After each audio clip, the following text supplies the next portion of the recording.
Perkenalkan, nama saya Nur Indah Cahyati dengan NIM 2341050100005. Di sini saya akan mempresentasikan hasil tugas makalah saya yang berjudul Pengantar Ekonomi Makro Islam. Ekonomi makro adalah ilmu yang mempelajari perekonomian secara keseluruhan. Ekonomi makro menggambarkan perubahan ekonomi yang mempengaruhi banyak masyarakat, bisnis, dan pasar. Ekonomi makro dapat digunakan untuk menganalisis bagaimana tujuan kebijakan dapat dipengaruhi seperti pertumbuhan ekonomi, stabilitas harga, lapangan kerja, dan pencapaian neraca berkelanjutan. Ekonomi makro adalah ilmu yang mempelajari perekonomian secara keseluruhan. Ekonomi makro menggambarkan perubahan ekonomi yang mempengaruhi banyak masyarakat, bisnis, dan pasar. Ekonomi makro dapat digunakan untuk menganalisis bagaimana tujuan kebijakan dapat dipengaruhi, seperti pertumbuhan ekonomi, stabilitas harga, lapangan kerja, dan pencapaian neraca berkelanjutan. Ekonomi makro Islam merupakan ilmu yang membahas permasalahan kebijakan ekonomi makro berupa ekonomi makro Islam sendiri, yaitu ilmu yang membahas permasalahan kebijakan ekonomi makro berupa pengelolaan dan pengendalian berdasarkan ajaran Islam. Oleh karena itu, berbagai istilah dan isi ekonomi yang ada harus dibentuk dan diadaptasi terlebih dahulu dalam kerangka Islam. Sebelum mendalami lebih jauh hakikat ekonomi Islam, ada baiknya kita memberikan beberapa pengertian tentang ekonomi Islam seperti yang dijelaskan para ahli ekonomi Islam. Yang pertama yaitu Muhammad Akram Khan. Menurut Muhammad Akram Khan, ilmu ekonomi makro Islam bertujuan untuk melakukan kajian tentang kebahagiaan hidup manusia yang dicapai dengan mengorganisasikan sumber daya alam atas dasar bekerja sama dan partisipasi.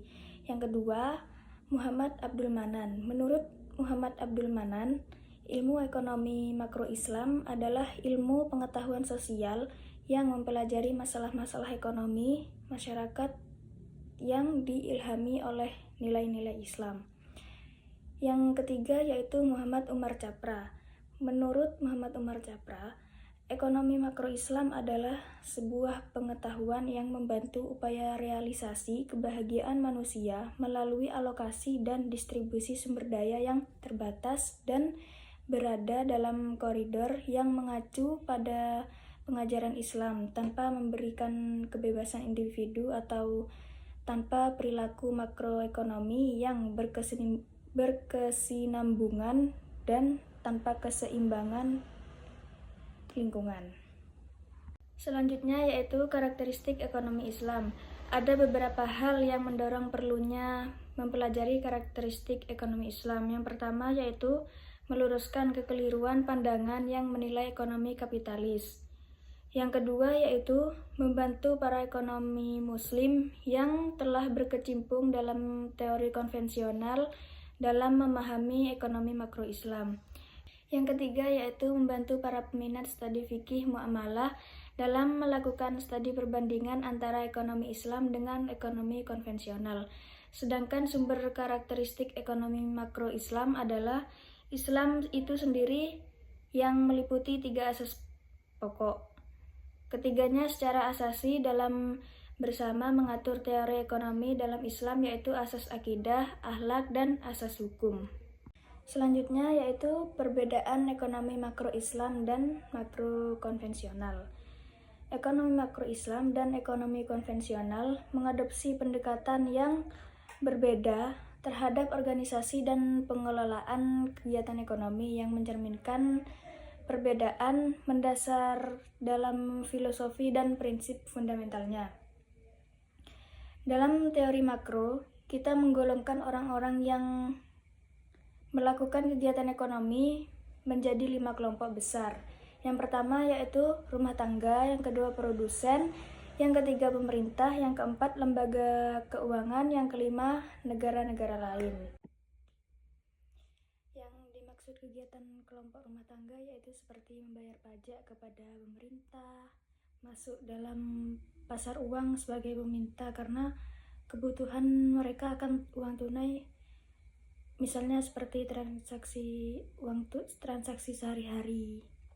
Yang kedua yaitu kegiatan kelompok perusahaan, seperti memproduksi dan menjual barang-barang atau jasa-jasa. Dalam ekonomi Islam, memproduksi dan menjual barang atau jasa harus berupa barang atau jasa yang halal. Yang ketiga yaitu kegiatan kelompok pemerintah, seperti meminjam uang dari luar negeri. Dalam ekonomi Islam, pinjaman adalah pembiayaan yang sesuai dengan syariah dan bebas riba.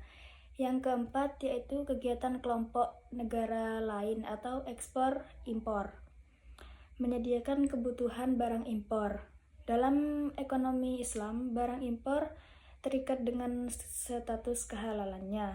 Menyediakan kredit untuk pemerintah dan swasta dalam negeri dalam ekonomi Islam berupa pembiayaan secara syariah dan bebas riba. Yang kelima yaitu kegiatan kelompok lembaga keuangan seperti menerima simpanan atau deposito dari rumah tangga. Sekian presentasi dari saya, kurang lebihnya mohon maaf. Assalamualaikum warahmatullahi wabarakatuh.